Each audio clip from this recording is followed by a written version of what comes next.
प्रणाम। हम किरण शर्मा, हम मंजू शर्मा अपना यूट्यूब चैनल पर सबके स्वागत करै छी। नमस्ते, प्रणाम। सब दीदी भाजी के प्रणाम, सब यूट्यूब फैमिली के प्रणाम, जते चाची दाई माई दीदी सुनबी सबके प्रणाम करै छी। खास कर हम सब कोई के एखन रक्षाबंधन के समय आबि रहल छै, बहुत नजदीक आबि गेल छै। सब भाई बहिन के प्यार बरसबैत रहब। अपना भाई बहन के कोई नहीं भूलबै, जरूर अपना भाई बहन के प्यार देते रहबै।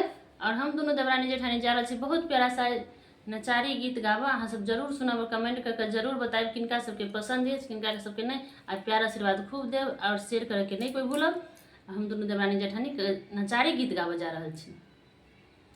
भोले बाबा पूछे कोयलिया से, कोयलिया से कहाँ गई गौरा मरैया से, कहाँ गई गौरा मरैया से।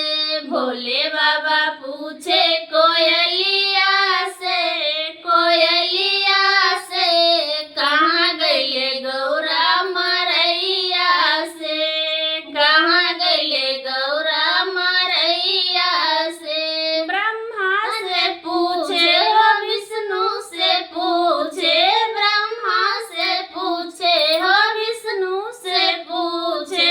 घूरी घूरी सगरो बैकुंठ में ढूंढे, घूरी घूरी सगरो बैकुंठ में ढूंढे। जाके पूछे लक्ष्मी मैया से, जाके पूछे लक्ष्मी मैया से कहाँ गई गौरा मरैया से, कहाँ गई गौरा मरैया से।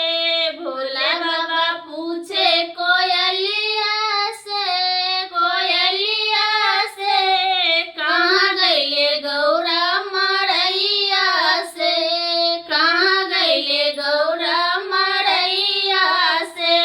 राम से पूछे हो लक्ष्मण से पूछे, राम से पूछे हो लक्ष्मण से पूछे। घूरी घूरी सगरो अयोध्या में ढूंढे, घूरी घूरी सगरो अयोध्या में ढूंढे। जाके पूछे सीता मैया से, जाके पूछे सीता मैया से कहाँ गई गौरा मरैया से, कहाँ गई गौरा मरैया से। भोले बाबा पूछे कोयलिया से, कोयलिया से कहाँ गई गौरा मरैया से, कहाँ गई गौरा मरैया से।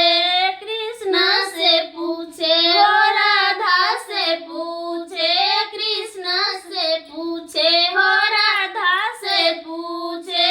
घूरी घूरी सगरो अयोध्या में ढूंढे, घूरी घूरी सगरो मथुरा में ढूंढे। जाके पूछे जशोदा मैया से, जाके पूछे जशोदा मैया से कहाँ गई गौरा मरैया से, कहाँ गई गौरा मरैया से। भोले बाबा पूछे कोयलिया से, कोयलिया से कहाँ गई गौरा मरैया से, कहाँ गई गौरा मरैया से। कार्तिक से पूछे हो गणपति से पूछे, कार्तिक से पूछे हो गणपति से पूछे। घूरी घूरी सगरो कैलाश पर ढूंढे, घूरी घूरी सगरो कैलाश पर ढूंढे। पूछे लड़ी थी सीधी से, पूछे लड़ी थी सीधी से कहाँ गई गौरा मरैया से, कहाँ गई गौरा मरैया से। भोले बाबा पूछे कोयलिया से, कोयलिया से कहाँ गई गौरा मरैया से, कहाँ गई गौरा मरैया से। भोले बाबा पूछे कोयलिया से, कोयलिया से कहाँ गई गौरा